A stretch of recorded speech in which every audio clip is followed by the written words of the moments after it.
যখন আলোচনা সভা হয় উদ্বোধনী উপস্থাপনা যে করেন ওনার নাম ছিল ডাক্তার আফজাল হোসেন। উনি দাঁড়িয়ে যখন উপস্থাপনা করছিলেন প্রথমেই কোরআন থেকে তেলাওয়াত, ওকে ফাইন, একজন তেলাওয়াত করলেন। তারপরে বলা হলো এবার গীতা থেকে, পবিত্র গীতা থেকে পাঠ করবেন কন্যারানী চাকি। সাথে সাথে তিনি আঙুল তুলে ওখানে দাঁড়িয়ে ডেমো, যার কোনো পদবি নেই কলেজে, সে দাঁড়িয়ে বলল এখানে কোনো গীতা পাঠ হবে না, আপনি কার হুকুমে গীতা পাঠের এটা এখানে দিয়েছেন, এই লিস্টে আলোচ্য সূচিতে কেন নাম দিয়েছেন? এটা আমরা শুনেছি সবাই।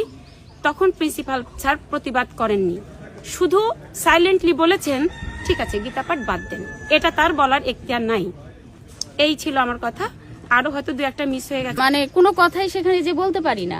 আমি কি বলবো, আমি যখন বৈশাখী অনুষ্ঠানে আমার একটা ব্যক্তিগত প্রবলেমের জন্য আমি প্রিন্সিপাল স্যারকে বলেছিলাম যে স্যার আমি একটু ওই দিন আসতে পারবো না। পরে উনি কিছুই বলেনি যে ভালো কি মন্দ, আচ্ছা ঠিক আছে। আমি যেহেতু ওনাকে জানিয়েছি ওই দিন আসিনি, পরবর্তী দিনে আমাকে রিমান্ডে নেওয়া হয় এবং কঠিনভাবে যাচ্ছে তাই ভাষায় অপমান করা হয়।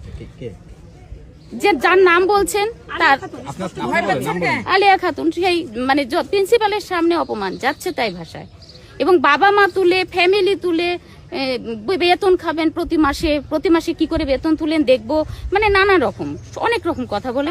তখন আসলে যেহেতু আমরা বাইরে থেকে আসি কোনো কথাই বলিনি, শুধু কান্না করে বেরিয়ে চলে। প্রিন্সিপাল স্যার কোনো পদক্ষেপই নেননি, কোনো কথাই বলেন। বলতে গেলাম যে স্যার দেখেন এভাবে প্রতি মুহূর্তে আমরা টিচাররা হেনস্থা হচ্ছি, মানে এরকম যে লেকচারার যে পদবিটা, অথচ একজনের পদবি নেই, তার কাছে প্রত্যেকটা মুহূর্তে আমরা হেনস্থা হচ্ছি। কাল যেভাবে আপনার সামনে অপমান করা হলো, আপনি তো তখন উনি বলছে আপনি আমার সাথে এভাবে কথা বলতে পারেন না। এজ এ প্রিন্সিপাল স্যারের সামনে প্রিন্সিপালকে আমি যখন বললাম যে স্যার আপনাকে তো আমি বলে গেছিলাম, তারপরেও আমাকে যেভাবে হেনস্থা করা হচ্ছে আজ কয়েকদিন ধরে, তখন উনি বলছে যে আপনি আমার সাথে এভাবে কথা বলতে পারেন না। আপনি জানেন আমি চাইলে আপনাকে দিয়ে বাথরুম পরিষ্কার করানো ছাড়া সব কাজ করাতে পারি। কিন্তু আমি তখন প্রিন্সিপাল যেহেতু একজন চেয়ারপারসন, আমি কোনো কথা না বলে কাঁদতে কাঁদতে বেরিয়ে চলে এসেছি। ডিপার্টমেন্ট লেকচারার, কন্যারানী চাকি।